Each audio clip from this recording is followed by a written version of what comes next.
Et j'espère aussi que je vous ai beaucoup manqué. En tout cas, vous m'avez manqué. Et on dirait que le papa qui a l'a écouté. Et il a fait venir vers moi une maman qui souffre beaucoup dans son couple parce qu'elle se sent rabaissée.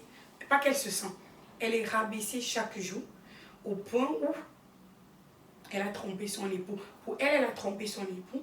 Mais je pense après, quand je vais raconter son histoire, d'autres vont peut-être dire non, elle n'a pas trompé son époux. Ça dépend de tout un chacun. En tout cas, elle, pour elle, elle a coqué son époux juste parce qu'elle allait manger avec un monsieur alors qu'elle est encore avec son époux. Je ne vais pas trop bavarder. Je sens que votre temps est assez précieux. Je vais donc aller au vif du sujet. Parce que je suis sûre que vous vous posez la question à savoir pourquoi elle a trompé son époux, quand est-ce qu'elle a trompé son époux, patati patata. Et ce n'est que normal, donc je ne vais pas trop papoter. Allez.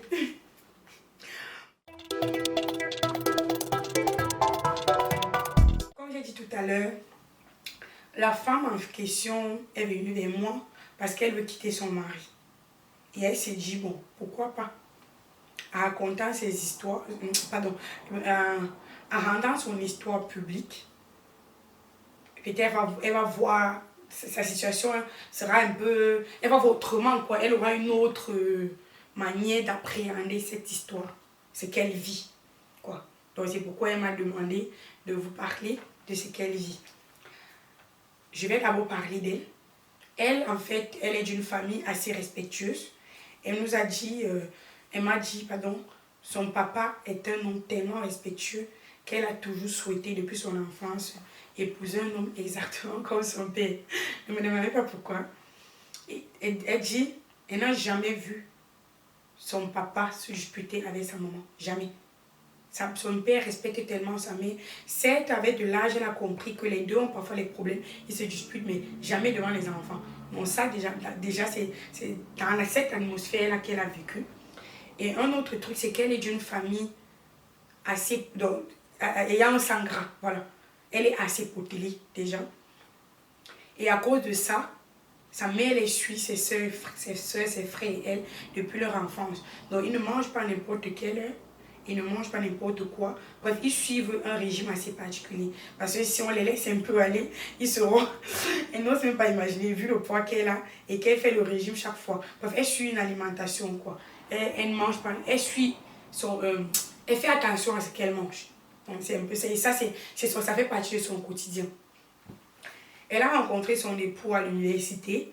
Quand il est venu vers elle lui faire la cour, elle n'en croyait pas ses yeux. Pourquoi? Parce qu'il était tellement bien foutu. Quand je dis foutu, ça veut dire il était tellement bien, un bel homme, mince, grand de taille, avec des plaques de chocolat. Bref, elle ne pouvait même pas imaginer qu'un homme de ce genre pouvait la regarder, qu'elle ne pouvait pas intéresser un homme comme ça, quoi. Mais il est venu vers elle, il lui a dit que non, tu m'intéresses, tu fais partie du genre de femme que j'aime.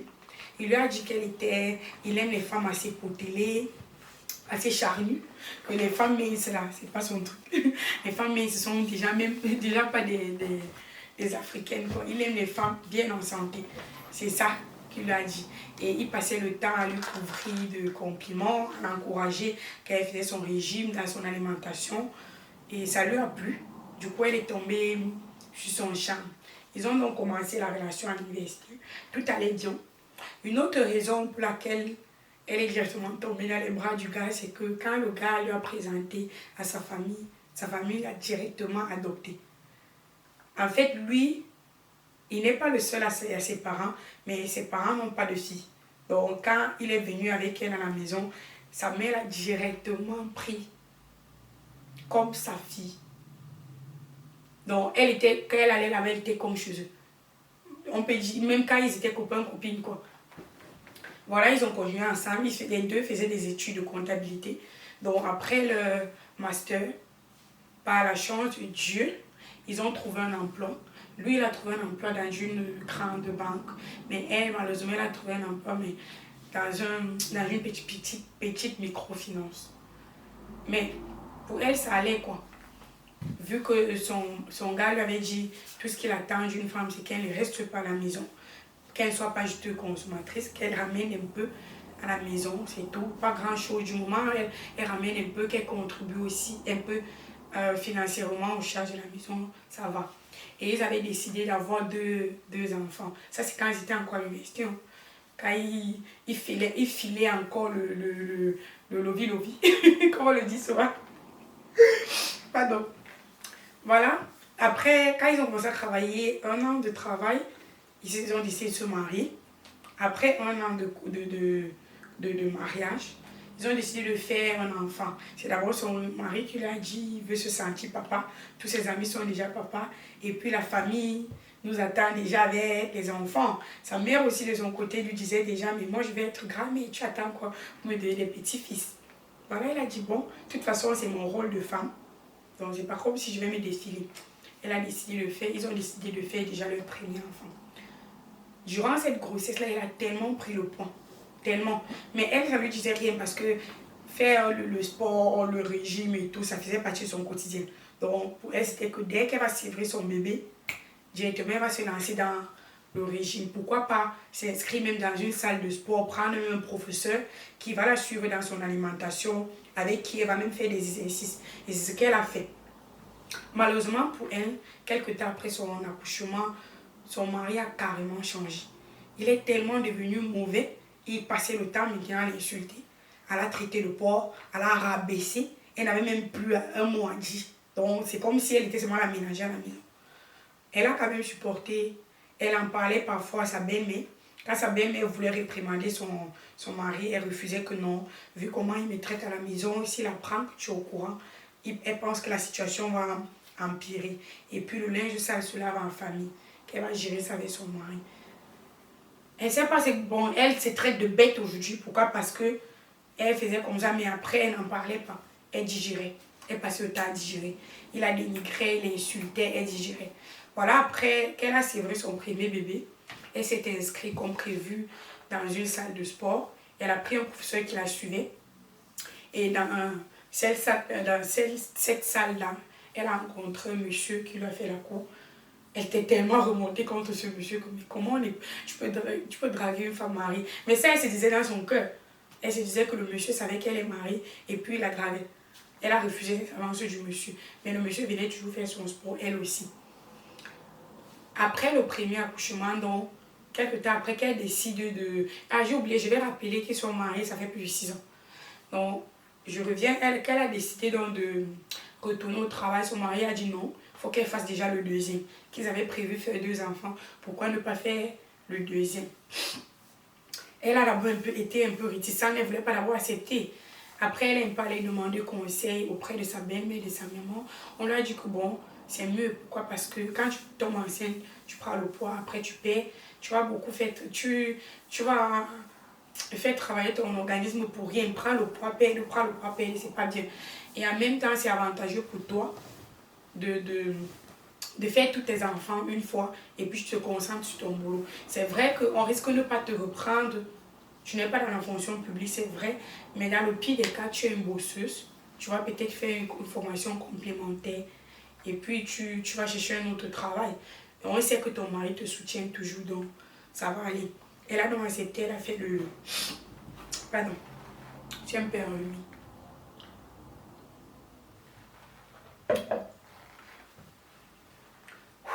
Voilà. Elle a accepté, elle a décidé de faire le deuxième enfant. Quand elle était enceinte du deuxième enfant, elle espérait que la situation devait changer. Mais non, non. Ça a plutôt empiré. Il ne mangeait même plus son repas. Bref, il n'agirait même plus. Voilà un week-end, une semaine, pardon, il va à un rendez-vous d'affaires, il ne sera pas dans la ville. Pendant quelques jours, elle a dit bon, ok. Elle a fait son sac, elle est partie. 2 jours après, elle allait faire les courses. Au retour, elle aperçoit son mari en train de faire le lovi-lovi. Comment on dit là? En fait, il dînait avec une fille. Ce qui l'a encore plus énervé, c'était que la fille était tellement mince, on dirait une mannequin. Elle avait eu l'impression en fait que c'était une mannequin. Il mangeait avec elle, il se touchait, il se faisait des bisous. Elle a dit, elle n'a rien dit. Elle n'est même pas, elle va faire un scandale. Elle est rentrée à la maison, elle a bouche bée. Elle a digéré encore, elle a avalé. Elle est plutôt allée en parler à sa belle-mère. Sa belle-mère, que cette fois-ci, elle n'en peut plus. Qu'elle va causer avec son fils. Elle a son fils en train de souiller son mari. Elle ne sait pas d'où vient ce garçon avec ce... Il vient d'où avec ce comportement. Son mari ne l'a jamais traité ainsi. Elle a encore la même femme. Aujourd'hui, comme je vous ai dit, elle se traite de bête. Elle se demande si on avait mangé son cerveau. Parce que c'est encore elle qui a dit à sa belle-mère que maman, pardon. Tu sais quoi, maman? Laisse, je vais gérer. Tout ce que... Au moins, elle a changé. Elle a dit à sa belle-mère que, en fait, j'étais informée. Pourquoi? Parce que j'ai décidé que, après l'accouchement, si ça continue ainsi, je vais devoir demander le divorce. Parce que j'ai l'impression que c'est ce qu'il attend. Il ne mange plus mon repas. Il rentre quand il veut. Nous sommes à la maison comme deux locataires, quoi. Donc, elle a dit à sa belle-mère, lui a dit que bon, ma chérie, je ne suis pas contente. Je ne serais pas contente si tu divorces, mais je ne peux pas te retenir. Vu ce que tu vis, moi je suis une femme. Je ne pense pas que j'aurais supporté comme toi. Mais sois-en sûr, si tu fais comme ça et puis tu pars, mon fils va m'entendre. Et je vais toujours vouloir que tu reviennes. Je ne vais pas laisser tomber ici. Mais ne t'attends pas à ce que je te supplie de rester. Ça, ce serait égoïste de ma part. Parce que ce n'est pas la même chose que je vis dans mon couple. Et si j'avais une fille, j'apprenais que cette fille vivait la même chose, je ne devais pas supporter. Si depuis je ne parle pas, c'est parce que tu me supplies de ne pas parler. Voilà ce que sa mère lui dit. Elle est donc aussi allée informer sa maman. Pour la première fois, elle a tout dit à sa mère. Elle a dit à sa mère, comme à sa belle-mère, d'informer son beau-papa. Elle a dit à sa mère et dit à son père que là, après l'accouchement, elle pense qu'elle va arrêter. Elle va quitter son mari parce que là, elle n'en peut plus. Elle n'en peut plus. Même dans son état, il la trompe. Ça ne suffit pas de la rabaisser chaque jour devant les gens. Il la trompe. Il quitte la maison. Il ne s'inquiète même pas du fait qu'une femme enceinte à la maison, toute seule avec un petit enfant, il part, il est avec sa maîtresse. Donc elle a dit ça à sa mère. Sa mère a dit que non, non. Avant même de quitter le mariage, là, non. Je vais lui dire 2 mots. Il va comprendre que tu n'as pas fendu l'arbre pour sortir. Voilà ce que sa mère lui dit. Donc elle est rentrée, elle a supporté sa grossesse. C'était toujours la même chose, la même routine. On l'insulte, on ne mange pas son repas. On dit qu'elle est grosse malgré le fait qu'elle sait qu'elle faisait des efforts. Elle a même changé parfois de garde-robe parfois même. Elle a acheté elle a acheté de la lingerie fine.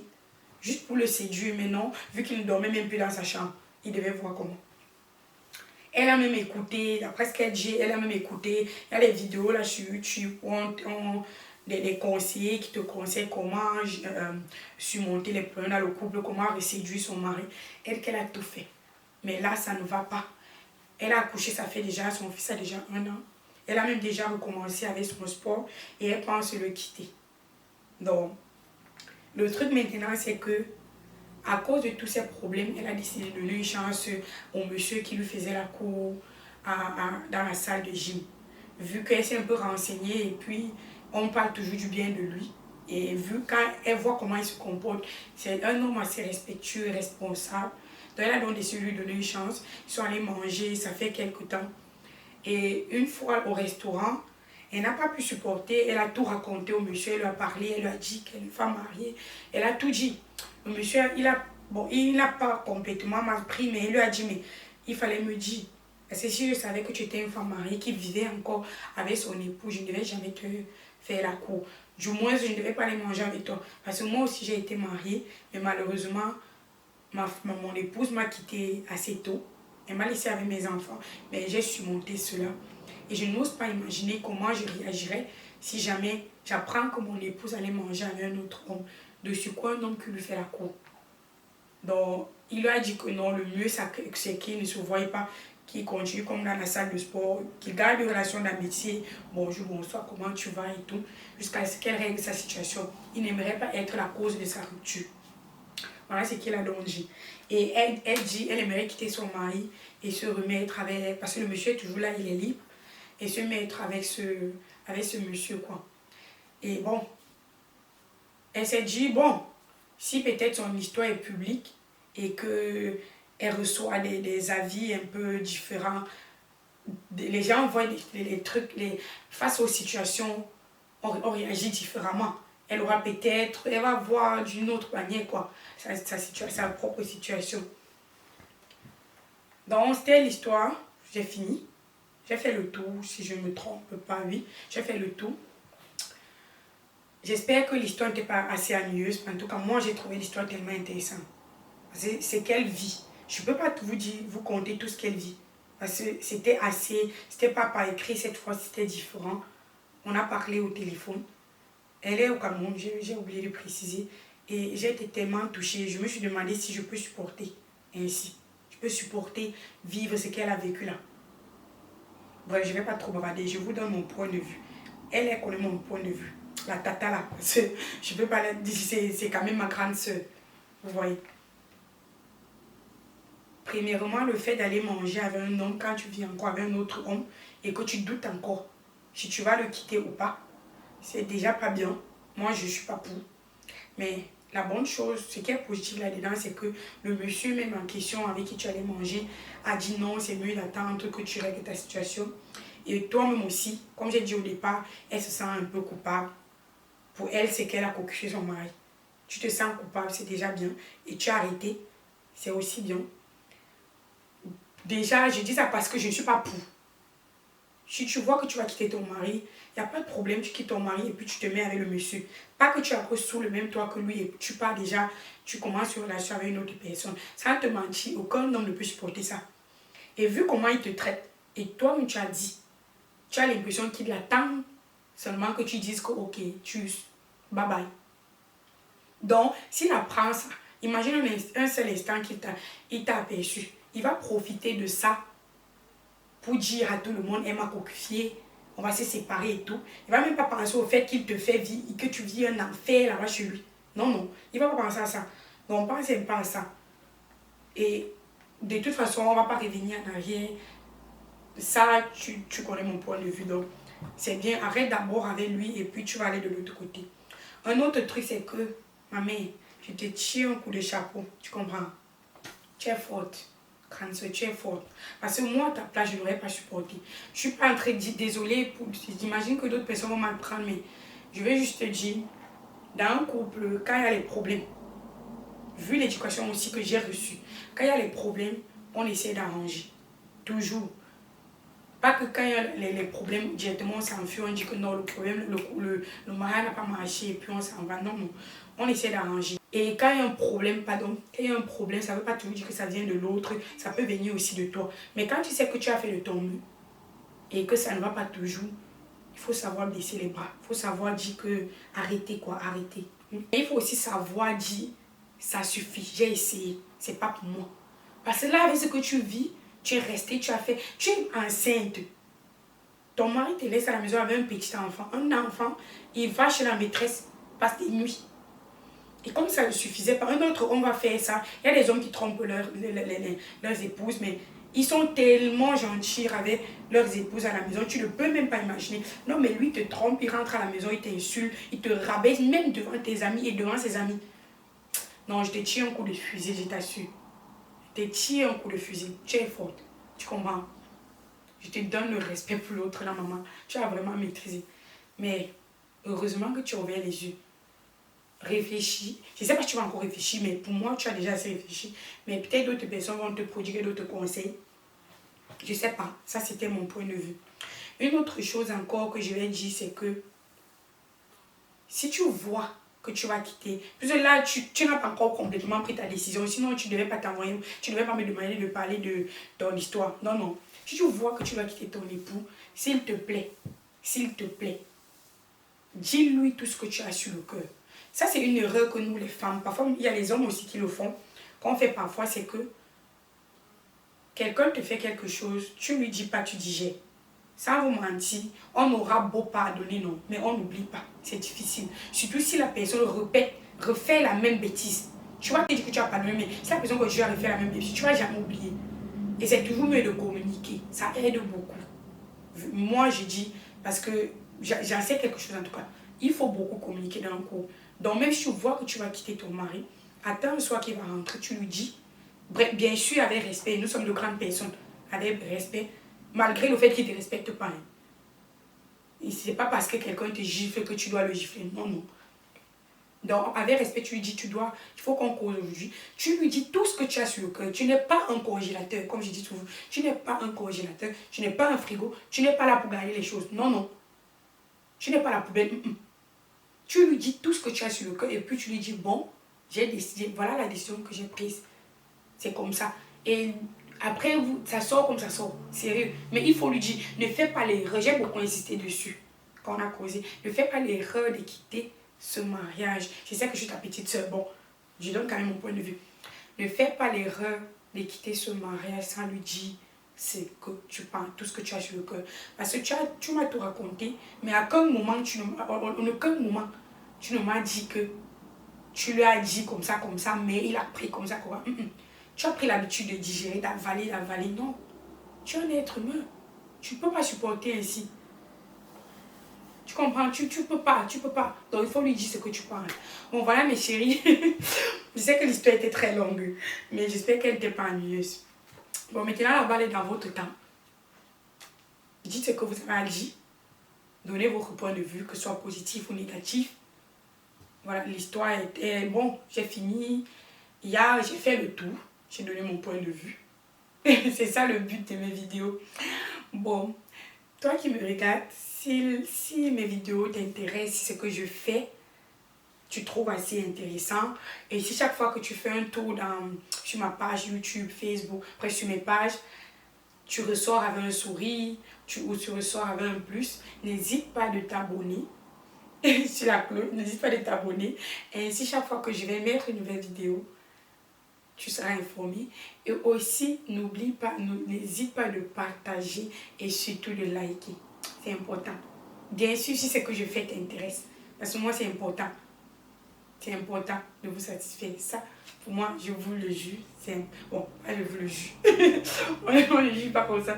En tout cas, moi, je vous dis, ce que je fais, c'est pour moi, ce qui m'importe, c'est que quand tu écoutes mes vidéos, que ça t'apporte quelque chose, quoi. Même si ça ne t'apporte rien, que tu en ressortes avec un sourire, tout souriant ou tout souriant.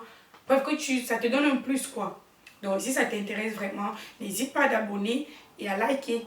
Allez, c'était tout. Je vous dis à très bientôt, dans une semaine, dans 2 semaines.